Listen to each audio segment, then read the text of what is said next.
सो hey guys, कैसे हो आप सब। आई होप आप सब अच्छे होंगे। और ये वीडियो है शादी के दिन का, जो शादी में सुबह आम महुआ जाते हैं हमारे में, वहाँ का है। तो सब लेडीज रेडी होके निकल रही थी आम महुआ के लिए, और दूल्हे राजा भी आ रहे थे। और यहाँ फुआ सब सामान मिला रही थी जो हमें आज पूजा में लेकर जाना था, पूजा करने के लिए।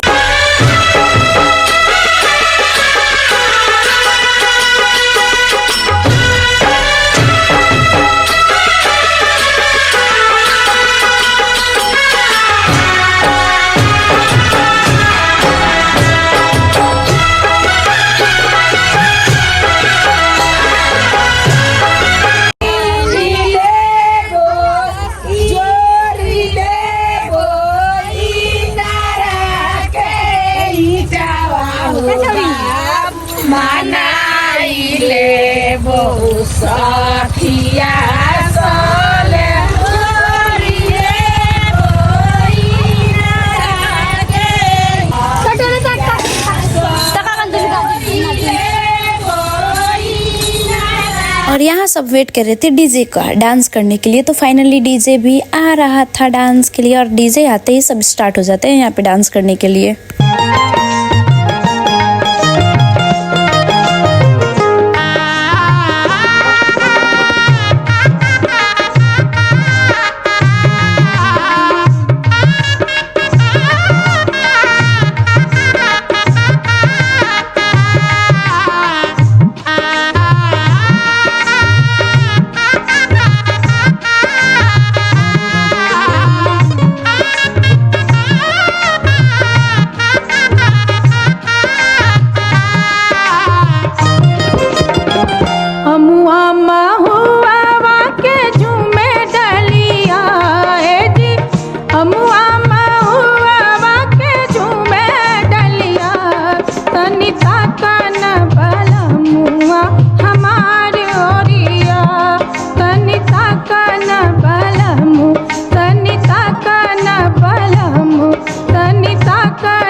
ऐसी होती है हमारे में आम महुआ की पूजा। लेडीज सब पूजा करती है, बाकी सब डांस करती है। और हाँ, अगर देसी शादी हो और बिना देवर भाभी के डांस के कंप्लीट हो जाए, ऐसा तो हो ही नहीं सकता। तो यहाँ पे है भैया और भाभी का डांस। ये हमारी बड़ी भाभी है और छोटी भैया की शादी हो रही थी। सो भैया भाभी भी अकेले डांस कर रहे थे अपने ग्रुप में।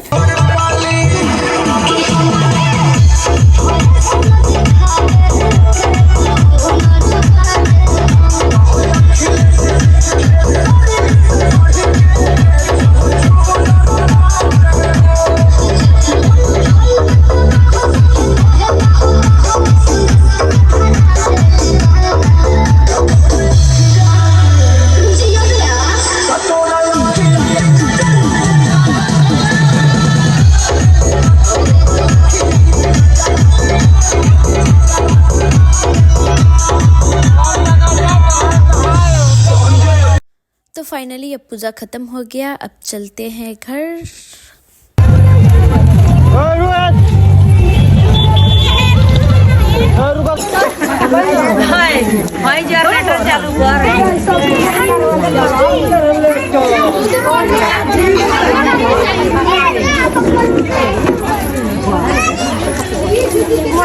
यहाँ हो रहा था कोहरोवत का पूजा। कोहरोवत में लड़के के साथ 4 और लड़के बैठते हैं और इसमें बैठने का थॉट ये होता है कि उन लोगों की भी शादी जल्दी हो जाए। और यहाँ पता नहीं क्यों ये सब बच्चे ही बैठे थे, बड़े लोग अभी अवेलेबल नहीं होने के कारण सब छोटे छोटे ही बैठ गए थे। और यहाँ लड़का खाता है दही चूड़ा। अब यही खाकर अब डायरेक्ट शादी बाद ही खाना मिलेगा लड़के को। बाकी सब खा सकते हैं बट लड़का नहीं खा सकता, अब डायरेक्ट शादी हो जाएगा उसके बाद ही खाना मिलेगा। और यहाँ पे इन लोगों को प्लेट और ग्लास दे दिया गया था और फुआ सब दही चूड़ा लेकर आ रही थी इन लोगों को परोसने के लिए। और यहाँ पे सब परोस रहे थे और इन्हें बता रहे थे कि कैसे होता है। तो यहाँ इन लोगों को सब कुछ परोस दिया गया था और दही चूड़ा की क्वांटिटी देख के ही पता चल रही है इन लोगों को कितना ज़्यादा भूख लगा था। और खाने के बाद ही होता है हमारे में नहवावन, जहाँ घर की लेडीज मिलके दूल्हे को नहलाती है। तो यहाँ पे सब फुआ, भाभी, मामी, चाची मिलके नहला रहे थे भैया को। और पहले इन लोगों का रस्म पूरा हो जाए तभी खुद से नहा सकता है। तो यहाँ पे पहले इन लोगों ने नहवा दिया, उसके बाद भैया खुद से नहाने लगे। ये सब अपने अपने काम में चली गई और भैया नहा के फिर नहाने के बाद होता है हमारे में कपड़ा लगाने का नियम जो जीजा लगाता है। तो वहाँ पे मैं कुछ शूट नहीं कर सकी क्योंकि मैं थी नहीं, दूसरे को दिया था अपना फ़ोन वीडियोज़ बनाने के लिए। और यहाँ घर की बाहर लेडीज सब, बच्चियाँ सब डांस कर रही थी। तो फाइनली यही है वो लहंगा जिसका सबको बेसब्री से वेट था। और ये लहंगा मुझे बहुत पड़ा था महंगा और इसका वीडियो मैंने पहले ही डाला था, दिखाऊंगी तो आज दिखा रही हूँ। तो कपड़े लगाने के बाद दूसरा नियम होता है इमली का, इमली घोटावन जो मामा करते हैं। पर बैठेली कोसिला रानी नाये नासे निराडर, चौका पर बैठेली कोसिला रानी नाये नासे निराडर, नावले भैया हमारी मिलिया के घोटाइन, नावले भैया हमारी मिलिया के घोटाइन, दुआरा पर घोड़ा है नईले तो घोड़ा वाके टप बाजे, दुआरा पर घोड़ा है नईले तो घोड़ा वाके टप बाजे, आई गईले भैया हमारी मिलिया उए घोटइएन, आई गईले भैया हमारी मिलिया उए घोटइएन। पानी मंगाओ करी बोले तो उए रहली है तरवा क्या करे आई नहीं में से वाले लचन देवारा काए बहु जोरू थोड़ा ना आई मगरुआ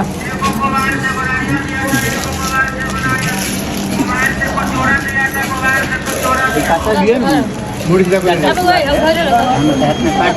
अरे मुड़ी सीधा कर दे यार नहीं काला निकल जाई हो बस ना का हो यार है हैया तेरे ऐसे कर जाला तो तू है ना से ना घिचा चाहिए नहीं क्या आशा हो आप एक फोटो फिल्म बना दो सर पे मारी और भी टैबलेट तो बड़ा वो ये जो इमली होता है चाची को कितना लगे बोलो सर 500 देंगे कितना हमारा कपड़ा ना किराए लो ना गईला रहा আমকে পলুয়া মামা বজমা সে বেসা সে আমকে পলুয়া মামা হাজমা সে বেসা সে হাজমা সে বেসা কে মামা काला सा छुआ से हाजमा से बेसा के मामा काला सा छुआ से काला सा छुआ के मामा भगना के काटाव से काला सा छुआ के मामा भगना के काटाव से पानी उठावत है का बहिने जुड़ैली 5 बेर पानी धरक बच्चा का संका हां तो ये बहिने जुड़ैली की ना के काटाव से आमा के मोलावा मामा भगना के पाना बहिने जुड़ैली सब पाछू ए उन हो जाता खाई के पेंट्रा का ना तो आपके कोई थी कोई नहीं चाहे स्टार्ट कोई नहीं है तो कोनो काम करो तो यहाँ आते ही मैं भैया को इंस्ट्रक्शन देने लगी कि वीडियोस कैसे बनाते हैं और कैमरामैन उन्हें सिखाने लगा कि आप बिगाड़ के ही वीडियोस बनाइए क्योंकि वो खुद ही एडिट कर लेंगी। पर कैमरामैन वाले बहुत ज़्यादा ही चालू होते हैं, वो नहीं चाहते कि उनके अलावा भी कोई वीडियोस बनाए। कौन जरूरत नहीं है वैसे नहीं वो खराब बनावा वो अपने एडिट करता आने लगा हाँ हाँ हां अच्छी हो है हाँ हां कराटर में दारू पर पुआ के और पुआ के आचे में दे हां हजार का करो देवा के बजाओ अब ओकरा के दे के बताऊं इधर खाना 5 रुपए दे अच्छा तो का हो जाए कोई में 50 दे लो तो कोई 5 दे लो तो का होगा एक बार कोई पौनी बता दी कुछ ना लेना तो ये बहु हां कोनी चाल बाड़ी से ए नो सुन घर वाला भी भारत में परमिशन के लिए सुला मारो निकाले आवाला सब का अदला का बादला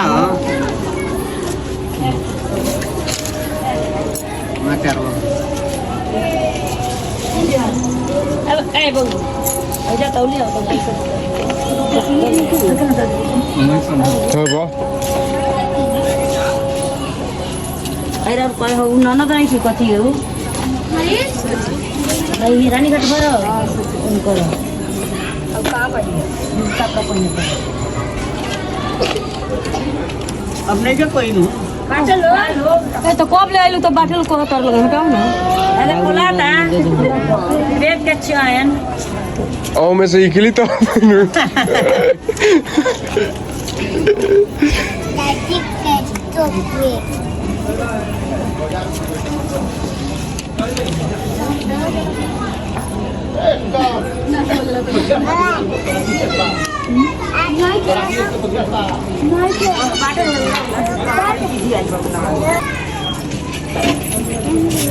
हो जानो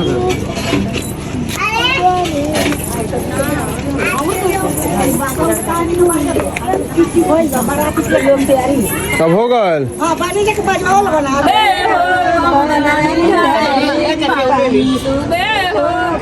हमें ट्रक करो धारे पानी लगावे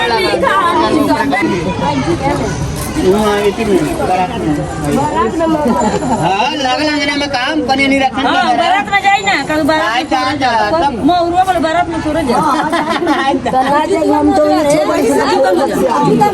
पहले जाई रहो तो कर बोल देवता को सर बाबू हम अपनी मन से और यहाँ पे बारात निकल रही थी तो जीजा जी उठाकर भैया को ले जा रहे थे रथ में बैठाने के लिए, क्योंकि हमारे में नियम है लड़के को उसका जीजा ही ले जाता है गाड़ी तक बैठाने के लिए। तो यहाँ पे जीजा जी लेकर जा रहे थे।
हो गई 1 2 2 ओ कुड़िए 1 2 2 ओ हो गई मुंडे दी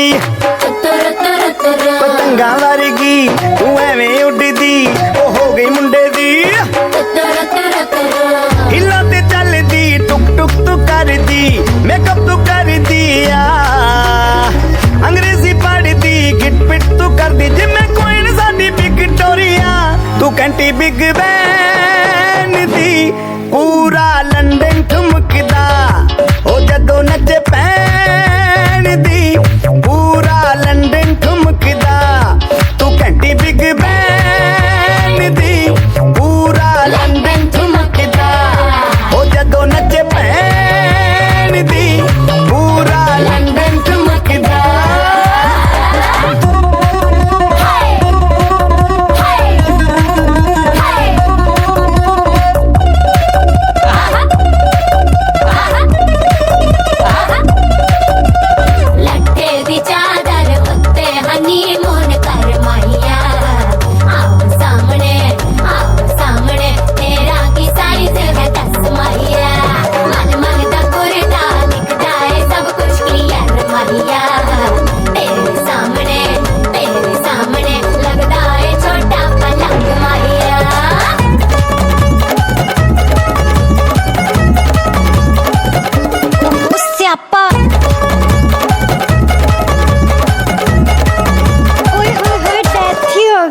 स्पीकर ते मांडोना वजदी ओ लाके बारे जिन फैल करते कबूतर वारेगी ओ मेमा फिरदी गुलाबी शेर दा रंग है फिरंगी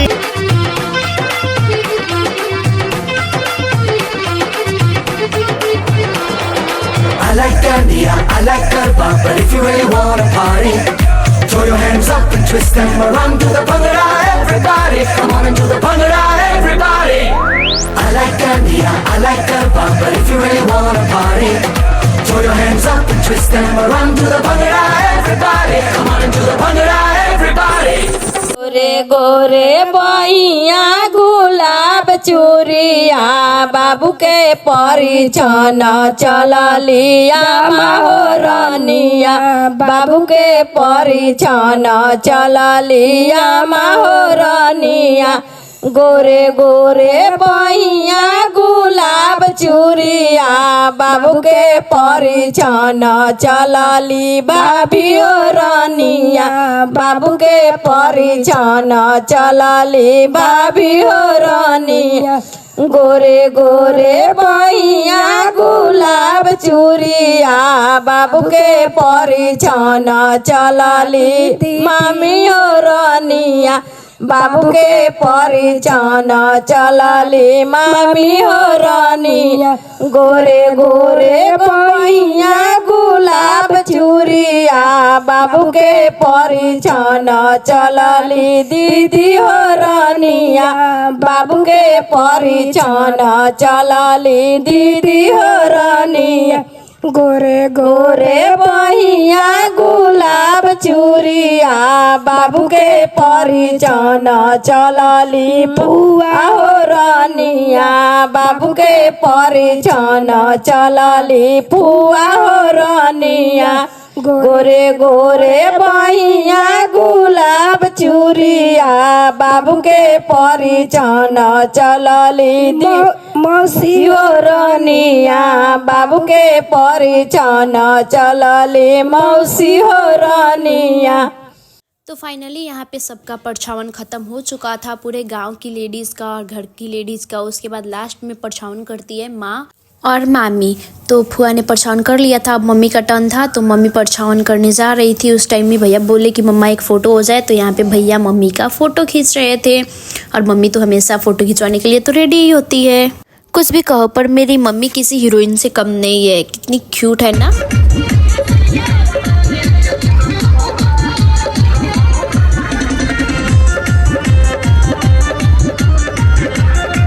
तो फाइनली परछावन ख़त्म हो गया। अब मम्मी रेडी कर रही थी भैया को, क्योंकि अब निकलने वाली थी बारात लड़की के घर जाने के लिए।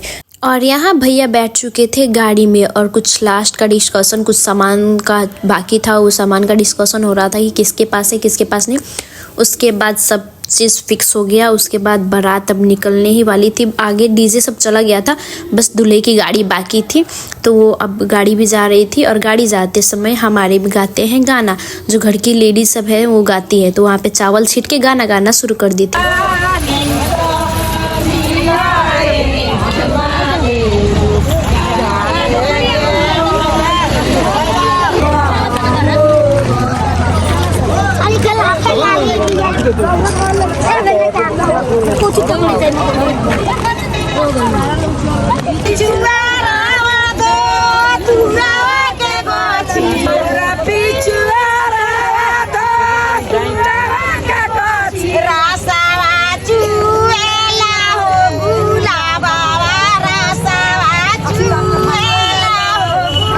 तो फाइनली बारात वापस आ चुकी है दुल्हन को लेकर और यहाँ चल रहा है मांग बहोरने का नियम।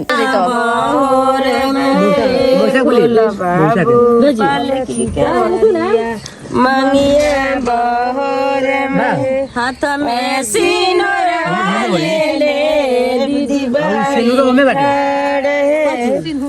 सिंदूर जोगिनिया है सासू जी के दियावा से असली जोगिनिया है।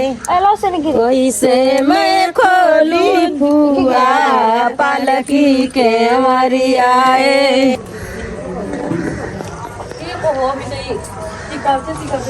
भैया को नहीं पढ़ो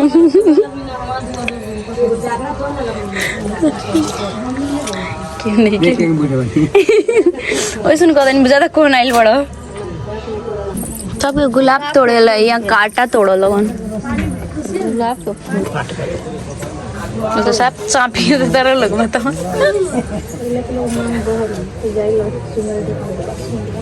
मांग बहरने के बाद हमारे में रिवाज है कि लड़की को कोहड़ा हुआ, दही हुआ, मछली हुआ, ये सब सामान छुआया जाता है आने के दिन ही, क्योंकि उसे शुभ माना जाता है हमारे में। और इस सब का पूजा भी होता है। तो यहाँ पे दीदी कोहड़ा लेके गई थी भाभी को छुआने के लिए और पीछे से भाभी मछलियाँ दही भी लेकर जा रही थी। हंसले जंग बहादुर राम मुके खाले पानाए। आज मोरा आंगना में लक्ष्मी दरस पावे। आज मोरा आंगना में लक्ष्मी दरस पावे। हंसले सतेंद्र राम मुँह खाले पानए। आज मोरा आंगना में लक्ष्मी दरस पावे। आज मोरा आंगना में लक्ष्मी दरस पावे। हंसले नंदलाल राम मुँह खाले पानए। आज मोरा आंगना में लक्ष्मी दरस पावे। आज मोरा आंगना में लक्ष्मी दरस पावे। हंसले संतोष राम मुख खाले पानए। आज मोरा आंगना में लक्ष्मी दरस पावे। आज मोरा के बेटा माँ के भोर डाल दौरा में डेग धर माँ के भोर।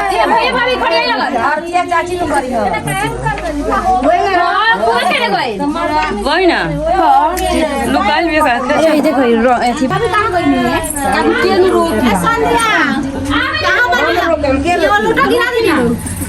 तू रखबो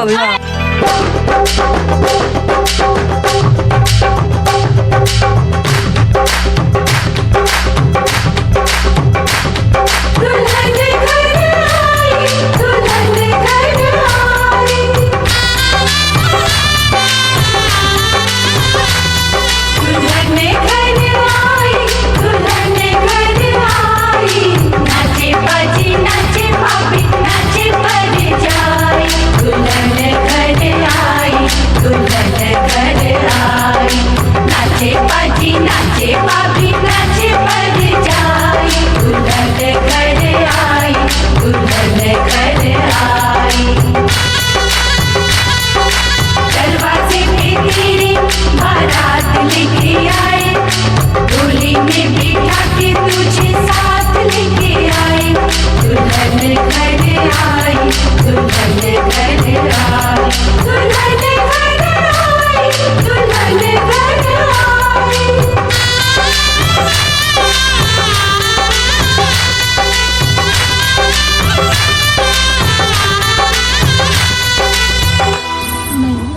दही ना अभी बरलात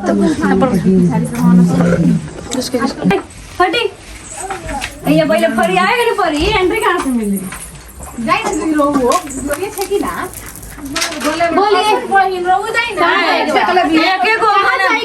क्या चाहिए बोलिए तो कहाँ जाएगा बा दोनों आदमी से मांगिए के बे अब दोनों आदमी निकाल लो नेग हमर कितना 500 आ साली रोके कितना देखे अपनी के भैंसिया बीच में संदेह पाड़ा वो 500 800 का कोई बनी निकाल जाओ नहीं बड़ बाबू के। तो यहाँ पे मैंने भैया को बहुत सस्ते में ही छोड़ दिया। उसके बाद कोहबर में नेग होता है कि हस्बैंड वाइफ दोनों साथ में ही बच्चे को खिलाते हैं, पर ये बच्चा बहुत ज़्यादा ही रो रहा था। ये मेरे भैया का ही बेटा था, सो इसको अपनी मम्मी के पास जाना था, इन लोगों के पास नहीं रहना था।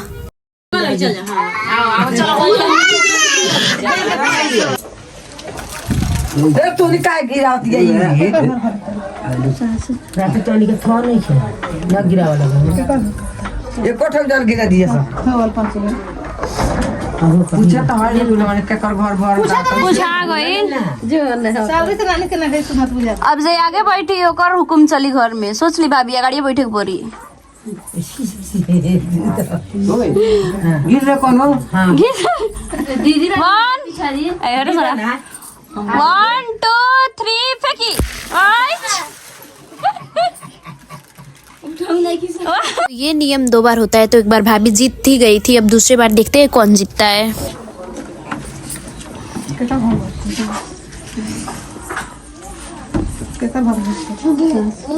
को बाबू ना बाबू को बात ना है तो भर बोल बात ना तारीख 1 2 3 फेंकी। तो यहाँ पे जो गठबंधन हुआ था वो बहन ही खोलती है, तो दीदी ने गठबंधन खोल लिया था। बट हाँ, पैसे तो मुझे ही मिलते हैं, कोई कुछ भी करे पैसे तो मुझे ही मिलते हैं, क्योंकि सबसे छोटी मैं ही हूँ। कामे में सपरा दे तनी हुए ना सब ये थी कली लो सब गाला तो सारिन के दिया गोइले बहन सल्ला थोड़े होई।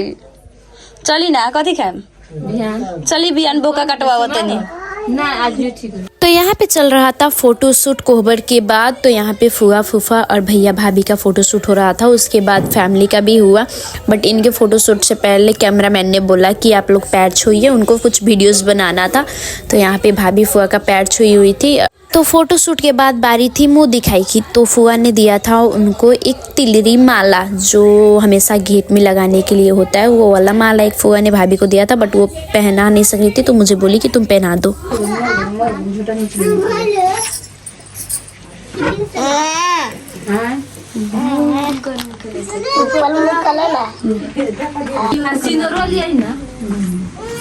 लाइट ऑफ करी